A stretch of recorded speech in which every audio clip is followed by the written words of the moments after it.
Wondering whether to start your vegetables from seed outside or use potted plants instead? We'll give you the pros and cons of both.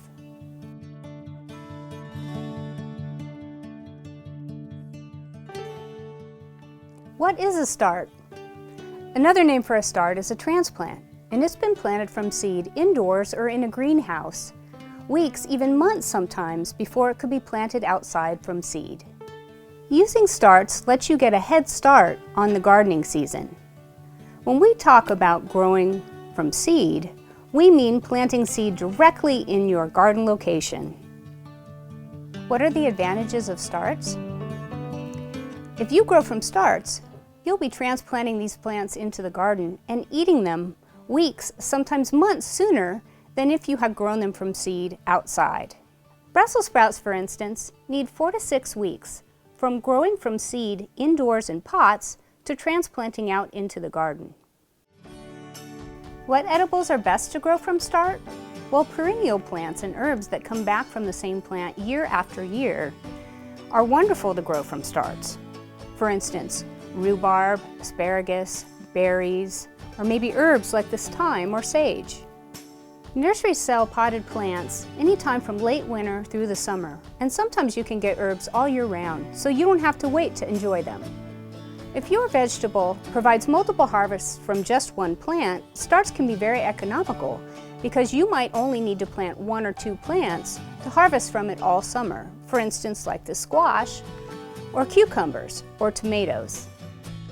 Some vegetables are harder to grow from seed and need exacting requirements in order to germinate, so sometimes those plants are best left to the pros. When the amount of time between seeding and eating is long and your summers are short, starts may be the answer for reliable harvests. Now that it's mid-April, frosts are unlikely here, but it's still too early for this tomato and other heat-loving crops to go into the garden. But when the weather's warm enough, I'll have a good chance of getting fruits on this plant because I'll be planting a nice sized start. I planted kohlrabi from 6-packs of starts in the garden in early March. Had I planted it from seed directly in the garden, I would have had to wait until April for the soil temperatures to be right. This way, I'll be eating this delicious cabbage relative just that much sooner. If you only grow 1 or 2 tomatoes and perhaps a zucchini in the summer, and shop for the rest of your produce, starts can be economical. Starts are my solution when I haven't prepared my beds early enough or I miss the window for direct seeding. We're out here in the vegetable garden. Many of my things have been grown from starts, many things grown from seed. So what edibles are best grown from seed? Plants that go from seeding to eating in a short time, where each time you harvest, you're removing the whole plant. The plant tends to flower and produce seed rapidly, called bolting, or are planted repeatedly for continued harvest, are all good candidates for growing from seed. Not all vegetables transplant well. For instance, carrots, radishes, turnips. Crops grown for the edible root are best direct seeded in place. Some of the easiest and most economical vegetables to grow from seed are beans, corn, and peas. These are snap peas that I planted from seed back in March. They're a cool season crop, and I'll have snap peas probably by June, maybe late May if I'm lucky.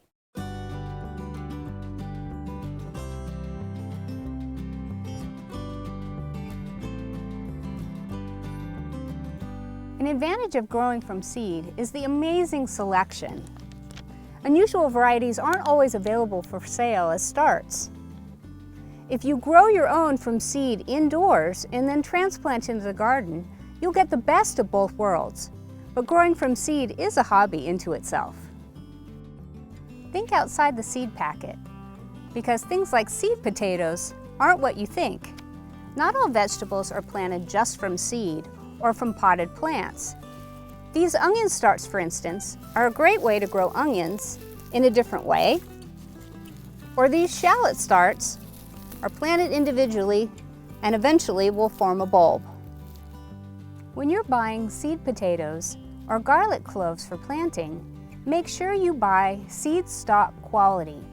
These are grown without growth suppressing chemicals, cured and stored disease-free, expressly for planting in the garden.